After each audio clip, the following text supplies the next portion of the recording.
Sempre Saúde. Apoio Exame Brasil, Bioclin e Unisanta. Olá, boa noite a todos. Começando mais um Sempre Saúde aqui pela nossa Santa Cecília TV.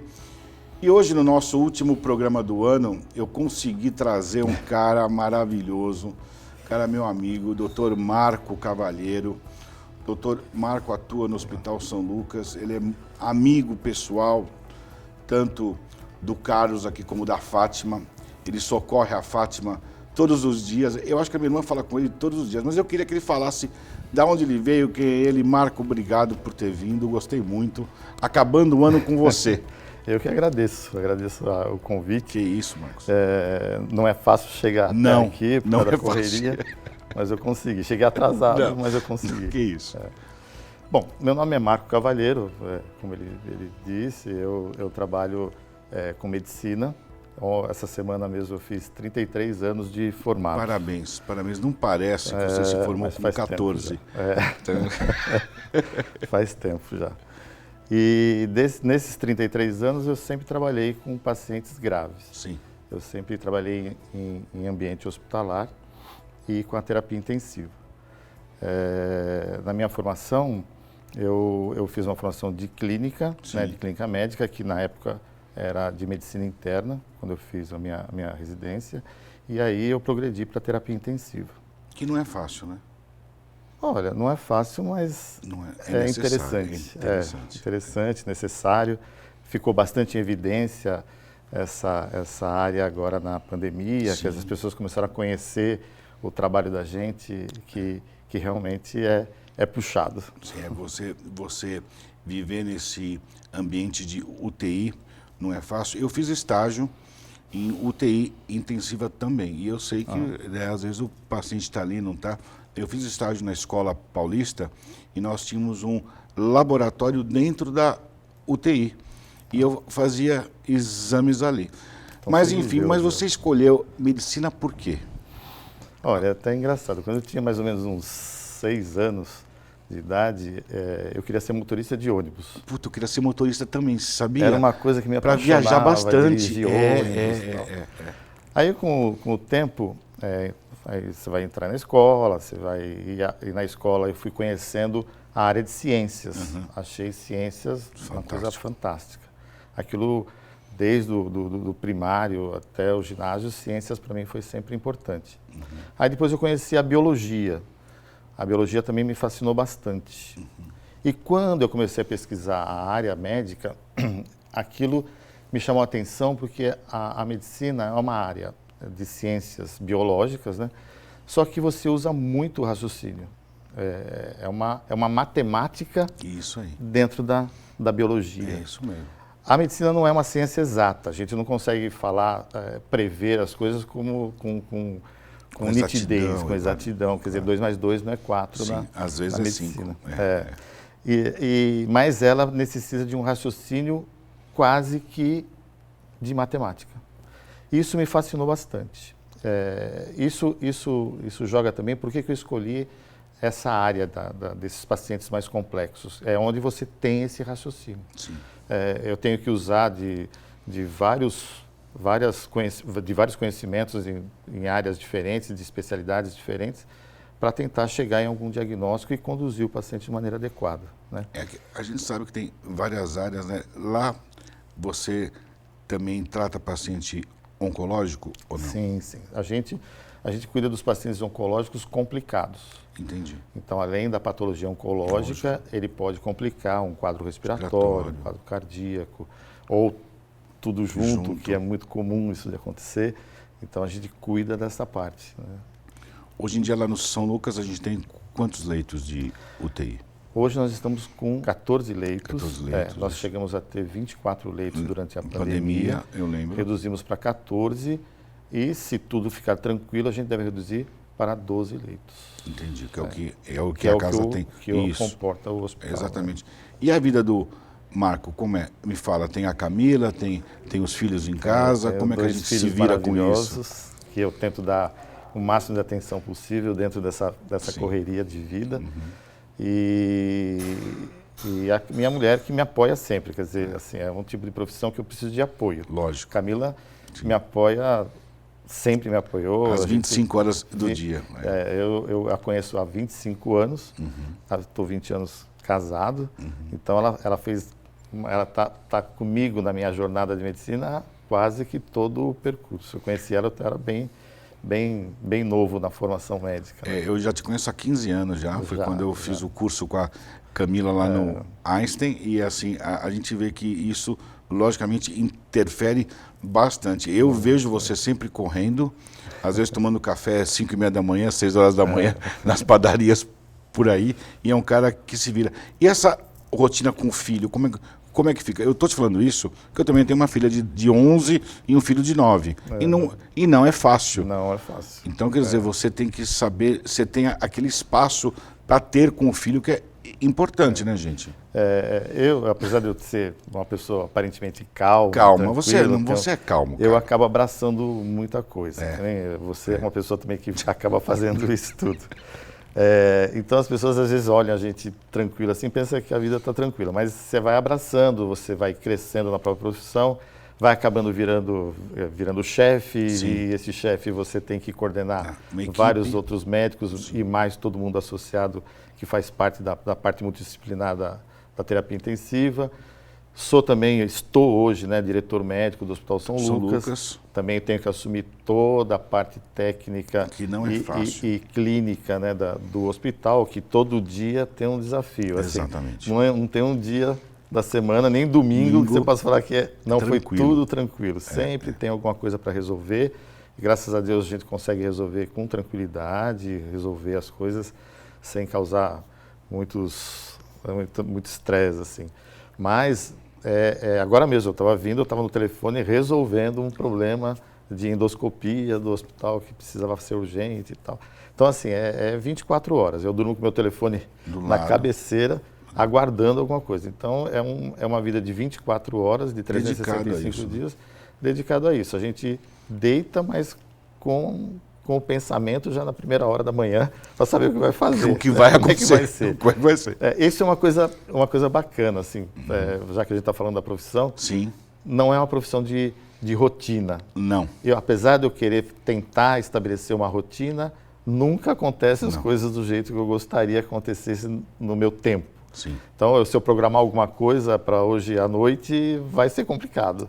Porque sempre tem um imprevisto, sempre tem alguém que quer conversar com você. Eu sou uma pessoa, eu tento ser o mais atencioso possível, não só ao paciente, mas principalmente à família dele, porque aquele paciente às vezes está tão grave que a família é o meu ponto de preocupação. De preocupação, de você até para entender o que está acontecendo com o paciente, a família. Então, isso me toma bastante tempo. Às vezes, sábado, domingo, eu vou em horários diversos para poder encontrar pessoas e tirar o máximo de história, de envolvimento. Porque quando a gente vê o paciente na forma grave, você viveu isso aí na terapia intensiva, você vê o paciente, né? A gente tenta humanizar a nossa parte em cima do doente, mas ali a gente está fazendo um exercício científico. Mas quando você vê as pessoas que amam aquele paciente, você vê a vida do paciente. Aquilo traz para nós a referência de vida do paciente. E aí que você se pega mais ainda, que você faz de tudo para aquela vida voltar ao normal. Então, quando você conhece parentes, amigos, filhos do paciente, você se envolve com aquilo lá, você se coloca naquele lugar. Exatamente. Né? Até porque, aproveitar o espaço, as pessoas pensam que médico não tem família, eu acho. Que acha que não tem pai, mãe. A gente sofre a mesma coisa. Eu passei por uma fase aí difícil há pouco tempo. Isso. A gente também perde pai, perde irmão, passa por doença, a gente fica doente. Né? Então a gente entende o que o familiar e as pessoas, né, o próprio paciente, estão passando. A gente se transporta para lá. Isso é um exercício diário, eu tento passar isso para a equipe toda, principalmente para os médicos mais jovens, para que eles se coloquem no lugar dos familiares e no lugar do paciente, como se fosse um familiar dele. A nossa intenção, a minha intenção principalmente, é tratar o doente como se fosse um parente meu. Né? Um parente meu que está ali e eu preciso tratar ele. E se fosse eu? É verdade. Com aquelas pessoas me olhando. Exatamente. Né? Então, a gente tenta fazer o máximo possível para entender toda aquela situação e isso faz com que a gente se dedique mais, corrija mais, faça as coisas, tente fazer as coisas o mais certo possível para dar certo. Quanto mais eu falo com você, mais eu gosto de você. Não tem jeito, cara. Você faz essa parte de humanização, essa parte de empatia, não é esse ano, não foi o ano passado. Desde que eu conheço você, você é exatamente o mesmo. Poxa. Isso é muito legal. A gente vê um médico e é exatamente isso. As pessoas têm que saber que o médico sente dor, tem coração, tem pai, tem mãe, respira, faz pum, é exatamente como todo mundo, né? Exatamente isso. Me fala uma coisa que marcou você nesses anos todos de UTI. Eu sei que é difícil no meio de tanta coisa que aconteceu, mas uma coisa que você tem, assim, com esse coração grande que você tem, o que ficou aí? Eu já posso dizer que eu já tive milhares de pacientes, milhares de situações, mas eu acho que nesses últimos 2 anos foi onde me tocou mais. É verdade. Eu tive, eu acho assim, se você pegar de toda a minha vida com essa de atendimento de pacientes mais graves, o que mais me tocou foi você ter que conversar sobre óbito com familiar várias vezes por dia, né? Porque morreu muita gente nesse período. E o que mais me chamou a atenção dentro dessa coisa ruim de ter que conversar com familiares da perda, foi você ter que falar numa mesma semana, numa mesma família, a perda de 2 pessoas, um pai e uma mãe, para os filhos numa questão de 5 dias. Com os mesmos filhos, eles passando por aquela situação durante que morreram de Covid. Para mim isso foi o que mais me tocou. E fez eu repensar um monte de coisa, fez eu repensar que a gente ainda tem que estudar muito. A Covid mostrou que a medicina continua sendo uma ciência difícil, não dá realmente para você ter aqueles protocolos rígidos, porque o viés da doença, ela te assusta. Na verdade, isso é até bom, isso significa que nós somos diferentes. É isso aí. Exatamente. Então, eu não consigo tratar todo mundo igual. E isso os novos têm que entender. Aproveitando que a gente está no Santa Cecília, deve ter alunos que assistem. Claro. Os novos têm que entender que, apesar de a gente aprender a teoria na faculdade, e no caso da medicina, e eu acho também na sua área, tem bastante prática, claro. A gente se depara todo dia com uma dificuldade de conhecimento. Eu tinha um professor que falava que o conhecimento é uma linha reta. Sim. Né? Mas o desconhecimento é um semicírculo em cima dessa linha reta. Ou seja, quanto mais conhecimento você tem, maior é a área do seu desconhecimento. E aí você começa a entender que hoje, com meus 33 anos de formado, eu entendo muito bem o que ele estava falando naquela época. Então, por mais que você estude, quando você está na beira do leito, você está ali na lida, a coisa tem que ser muito de alma mesmo, com esse conhecimento nas costas, para ver o que você vai fazer. Né? Vocês estão vendo que o papo está muito legal hoje, que vale a pena esperar ele. Eu vou chamar um break, a gente volta já já.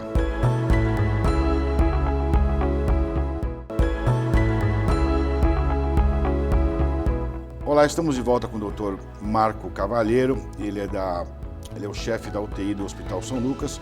E a gente estava falando aqui justamente de humanização e a empatia na saúde, coisa que a gente está ouvindo agora e que o Dr. Marco pratica há muitos anos. A gente estava falando exatamente como lidar com familiares de pacientes que estão na UTI. Continuando esse papo que eu estava achando muito legal, além daquilo que você falou de dar a notícia para a mesma família 2 vezes na semana que perdeu o pai, perdeu a mãe, você viu também nesses últimos 2 anos pessoas jovens partirem, não foi? Sim. Nós tivemos pacientes como a nossa UTI é UTI adulto, sim. Nós tivemos pacientes com 18 anos que tinham acabado de ter o filho faz 2 semanas, jovens que estavam começando a vida. A gente teve perdas dos jovens no início, né, da pandemia, já não nessa segunda fase que foi pesada, mas a gente, no início, teve muitos pacientes jovens que realmente responderam muito mal à Covid e faleceram. Foi muito triste, eram famílias jovens, esposa jovem, filhos pequenos, perdendo o pai. E é engraçado, foram do sexo masculino, eu não tive paciente do sexo feminino, perda jovem. Então, essas coisas são todos um mistério, um aprendizado. Exatamente isso. Nós tivemos mulheres jovens em tratamento, mas se recuperaram, passaram por uma fase muito grave. A gente no início, por falta de conhecimento, aquela falta de oxigenação, o paciente cansado, a gente também com medo da doença, de espalhar o vírus, fez com que vários serviços no mundo inteiro entubassem o paciente de maneira precoce. Isso. O que você acha disso? Hoje eu tento não fazer isso. Sim.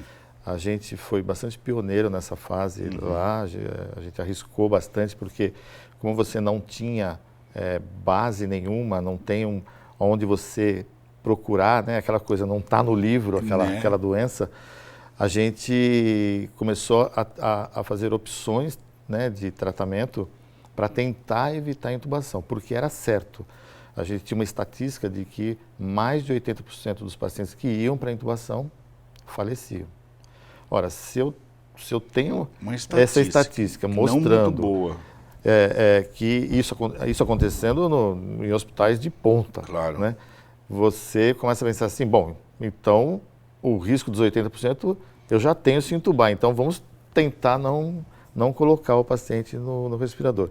E foi tão interessante que eu tive pacientes que procuraram o nosso hospital para tratamento justamente porque a gente aderia a um tratamento mais prolongado, com outro tipo de ventilação, evitando a intubação. Lógico, é um tempo longo, prolongado, sim, mas a gente teve bastante sucesso. A gente falou muito aqui do óbito, mas a gente teve, em relação a óbito, nós tivemos mais sucesso do que óbito. Isso foi muito bom, foi gratificante. Na fase inicial, que eu mesmo não conhecia, e o medo de você pegar a doença e morrer também, se espalhou para toda a equipe. É verdade. As pessoas estavam apavoradas para tratar esses doentes. Eu tive várias demissões na equipe, tanto de médico como de funcionário, ou que se afastaram por problema psicológico, com pavor, tiveram paura mesmo, pânico de que eu vou levar para casa, eu vou matar minha mãe, eu vou morrer, eu vou levar para o meu filho. E a gente estava lá, na linha de frente, não tinha como sem saber quem era o inimigo. Exatamente. Você sabe o nome dele, mas você não está vendo ele. Hoje você sabe o nome, mas não sabe o sobrenome, né, Marcos? E a gente usar todo aquele equipamento e a falta de equipamento, depois a falta de medicações. Lembra, foi apavorante luva, a falta de medicação. Faltou tudo. Quando começou a faltar sedativo, eu cheguei a não dormir. Preocupado de como é que o meu doente, que estava sedado, como é que eu ia fazer com ele no dia seguinte. Porque sem o sedativo, o tratamento respiratório era quase que impossível. E ficar usando opções outras aumentava a chance de complicações e morte. Então foi uma fase bem difícil, mas o hospital conseguiu, através de importação trazer. Foi um movimento de equipe ali para conseguir trazer medicação. Suspendemos cirurgias para não usar sedativos na cirurgia, para guardar para os pacientes graves, que a gente usou bastante. Você viu, não teve protocolo, né? A gente tinha vários tratamentos, às vezes no mesmo hospital, não é isso? E é um vírus novo, né, cara? Você não sabe o que fazer. E esses sintomas pós-Covid, você já viu o que já? Olha, eu já vi de tudo. Porque a gente está ouvindo de tudo, né? Hoje em dia a pessoa tem uma dor de ouvido, é o sintoma que ficou do Covid. Eu costumo dizer que antigamente o médico, quando não sabia o diagnóstico, fala que isso é uma virose. É uma virose. Hoje ele fala que é Covid. É Covid. Né? Não deixa de ser uma virose, mas ele fala que é Covid. Então, o indivíduo tem uma tontura, você teve Covid? Isso pode ser sim. Então, assim, eu acho que precisa ser muito bem estabelecido e feito um diagnóstico correto. É muito simples eu falar que um indivíduo que teve Covid está tendo, agora você tem dor de cabeça, agora você tem zumbido no ouvido, isso é Covid.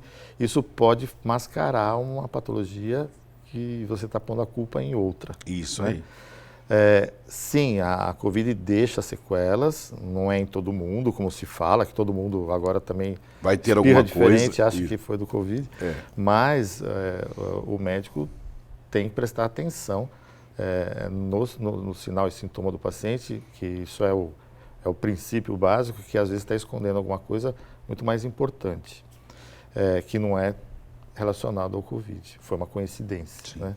Mas sim, se você perguntar assim, quais as coisas mais importantes, é difícil, porque assim, eu já vi, eu conheci pessoas até próximas de mim, que sempre foram muito saudáveis, que tiveram e realmente ficaram com algumas coisas diferentes, né? Por exemplo, essa coisa do gosto, né? Do paladar, que não sente o doce ou não sente o salgado, o olfato. Isso realmente são sequelas que a gente acredita que vai passar. Sim, demora, mas deve melhorar. Não acho que isso é para sempre.